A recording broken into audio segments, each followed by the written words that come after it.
Hello, ఏంటి door వేసావు? Privacy maintain చేయాలంటే డోరు వెయ్యాలి కదా మరి. ఏంటి చేతులు పట్టుకున్నావు? థ్యాంక్స్లు చెప్పుకోవాలంటే చేతులు పట్టుకోవాలి కదా మరి. దేనికో థ్యాంక్స్లు?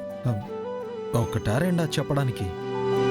అచ్యుతాపురం వెళ్ళినప్పటి నుంచి ఇప్పుడు ఈ భీమవరం వచ్చే వరకు నువ్వు చేసిన ప్రతి హెల్ప్కి, నువ్వు చేసిన ప్రతి సపోర్ట్కి, నువ్వు చూపించిన ప్రతి ఎంకరేజ్మెంట్కి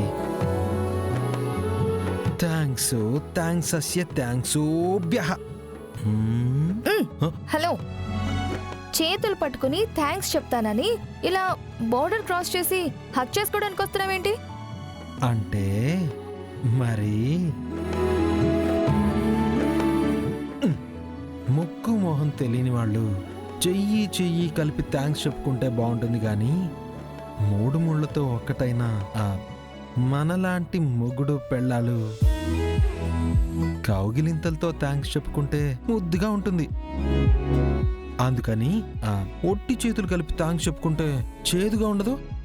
అబ్బా, అవునా? అవును మరి. ఇంకా చెప్పాలంటే కౌగిలింతలతో థ్యాంక్స్ కన్నా ముద్దులతో చెప్పుకుంటే థ్యాంక్స్ ఇంకా ముద్దుగా ఉంటుంది.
బావుగారు, అమ్మా, పనోడు పడుకుండిపోయినట్టున్నాడు. అఖిలమ్మా, మేము మా పని మొదలు పెడతాం. భద్రం, ఆ యాసిడ్ క్యాన్ దింపు. అలాగే అత్తయ్య.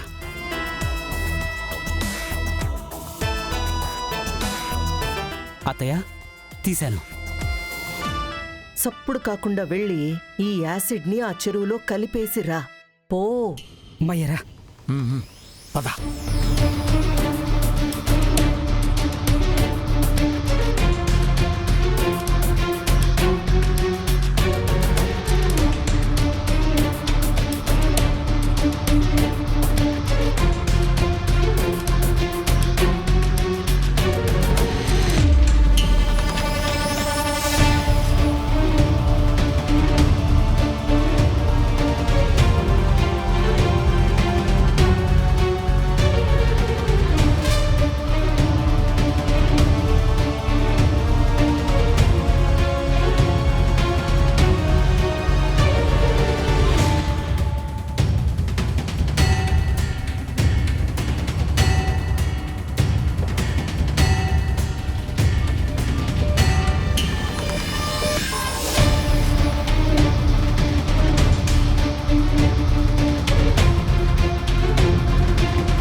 పోయిరా, పోయి.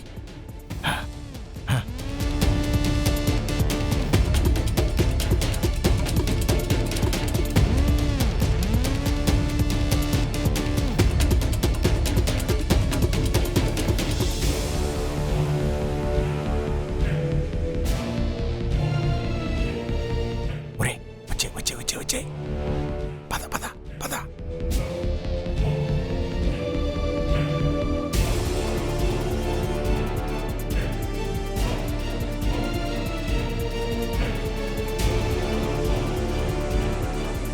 అఖిలమ్మా, పని అయిపోయింది.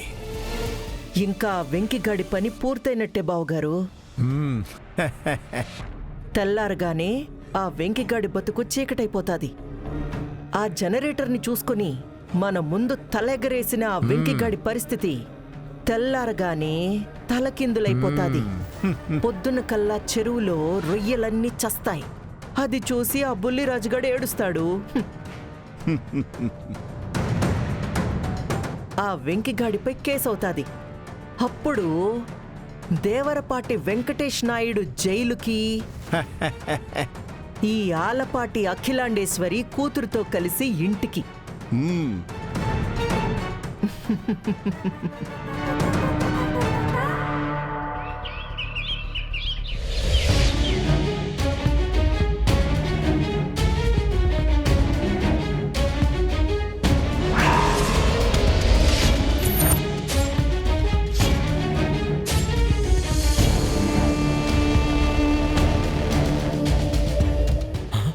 రాజుగారు, కొంప మునిగిపోయింది.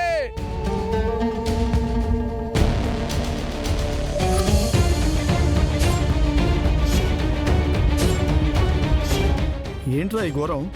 ఎలా జరిగింది? ఎవరు చేశారు? అదే అండి, అర్థం కావడం లేదు.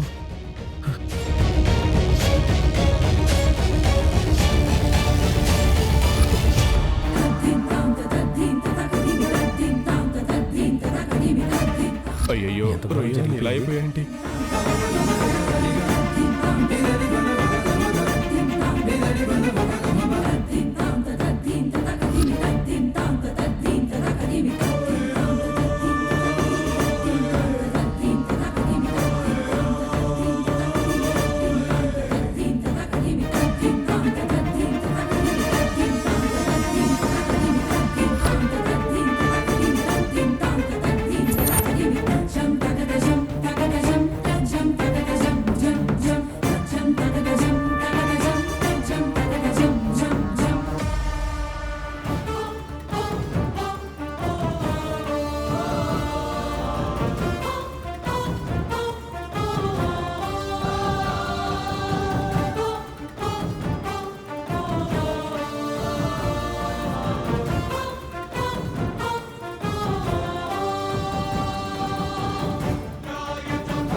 ఇదిగో బుల్రాజు గారు, మీరు తెప్పించిన జనరేటరు ఈ చెరువునే నాశనం చేసింది.